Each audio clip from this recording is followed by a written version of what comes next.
Well, the Supreme Court of the United States is erupting and chaos is exploding. Now, we reportedly have more of a conservative Supreme Court. However, that is going to the wayside, especially with Mrs. Amy Coney Barrett, who keeps voting with the liberal side of the judges. I mean, I have not so much faith right now in the Supreme Court of the United States, especially after some of the rulings that they have been passing down lately. And by the way, they're not even yet intervening with all of these rogue justices who have ignited a coup against the United States of America. Nothing has happened regarding that and the Supreme Court. But on this note, I wanted to make this video today because Judge Jackson has come out very sharply and attacked Donald J. Trump. And one has to ask, is there some kind of war brewing between the two, or an internal war? And I can't help but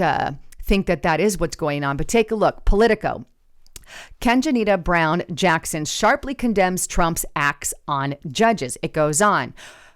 Justice Kenjanita Brown Jackson forcefully condemned attacks by President Donald Trump and his allies on judges who have blocked Trump's administration policies, warning Thursday that the increasingly hostile rhetoric poses a dire threat to the country's political fabric. Quote, "The attacks are not random," she says. "They seem designed to intimidate those of us who serve this critical capacity," Jackson told judges at a conference in Puerto Rico. "The threats and harassment are attacks on our democracy, on our system of government, and they ultimately risk undermining our Constitution and rule of law." Though she didn't mention Trump by name, Jackson said she was addressing the elephant in the room, a clear reference to the belligerent language and calls for impeachment that Trump and some of his advisors had lobbied at federal judges who rule against his agenda. Jackson urged her judicial colleagues to show raw courage, to dispense justice without fear of the results. "I urge you to keep going, keep doing what is right for our country, and I do believe that history will vindicate your service," the Biden appointee said. Now, let me just hit the pause button here because there is a lot to unpack in this thing. She starts off with the attacks are not random. Okay, I want to say this. How about we talk about the not so random attack from the judges on the Trump administration? Donald Trump, in some case, I think it's about 209, don't quote me on that, but around 200 cases from these federal judges have been brought against Donald J. Trump. Again, never in the history of the United States of America has that happened to any sitting president. Something deeper is happening here. And the second thing is 80% of the cases happen to be assigned to Joe Biden and Obama judges. These judges are supposed to be randomly chosen. It is obvious that is not being randomly chosen. These judges, they're judge shopping. They're out there saying, "Oh, we want to use this judge because they're a Biden judge and they're going to do what we want." That's what they're doing. And meanwhile, she has the audacity to say these attacks aren't random, talking about Donald J. Trump. Look in the mirror what your freaking federal judges and stuff, not the Supreme Court, right? But it's going to the Supreme Court. Some of them are. But anyway, all these random judges who she's teaching, she's speaking to a group of judges in this room. But anyway, it's not random. But she goes on and talks about how they're being intimidated and threats and harassment are out there, and that this is an attack to our democracy and to the Constitution and the undermining of the rule of law, and we just need to hang in there. You know, it's not. And every single one of us knows that that is the case. Donald Trump is doing what he was elected to do by the American people. You and I elected him to do this task. She wasn't elected, by the way. She was put into a position in the Supreme Court of the United States. She wasn't elected. Donald Trump has a right to do what he's doing and sign these executive orders. And you guys have ignited a coup against our sitting president. But what makes me most sick about this thing is the next statement I'm going to show you. And that's this right here.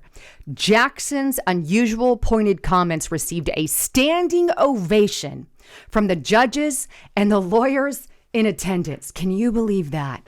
After she said all this negative stuff about how Donald Trump is usurping democracy and going against the Constitution, I have to ask, in the judges that were in attendance, if they received a standing ovation What the hell is wrong with our judicial system?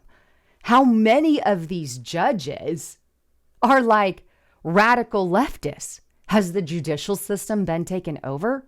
This is why I found that this video was such an important video to add today, because this is a question that I now have. How much of our judicial system is radicalized?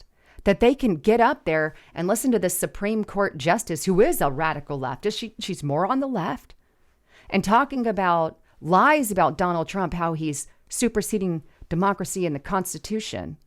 And she even compared like Watergate and all of that. And we're just going to stand tall. And she gets a standing ovation by these judges. One has to ask, right?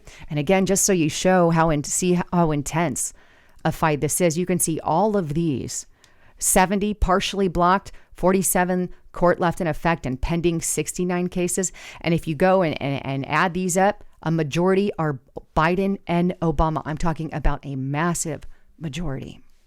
I don't know about you, but Congress right now isn't really holding up the fort or doing anything about it. Now, it did pass this bill in the House a while back, and this is on USA Today. House GOP approves bill to restrict the reach of U.S. judges. It actually passed in the House.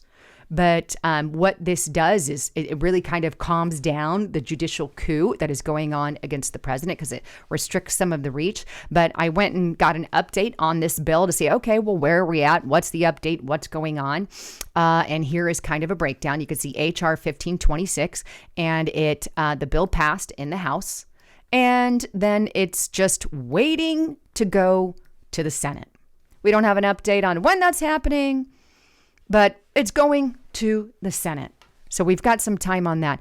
And the prognosis is a 27% chance of being enacted. Useless, right? I really hope something goes down with that a little more, but I got to tell you, with the way things have been, I'm terrified. Anyhow, you guys, I'd love to hear your comments and concerns, and I want to encourage you to get to restrictedrepublic.com. I put out an exclusive report there today on Tulsi Gabbard, and you have to go there and you have to see it, because they're wiping it. So go to restrictedrepublic.com, use the coupon code Lisa and the number 5 to get it for $5 per month. You're going to want to watch it. Anyhow, I love you all. I'm Lisa Haven, signing out.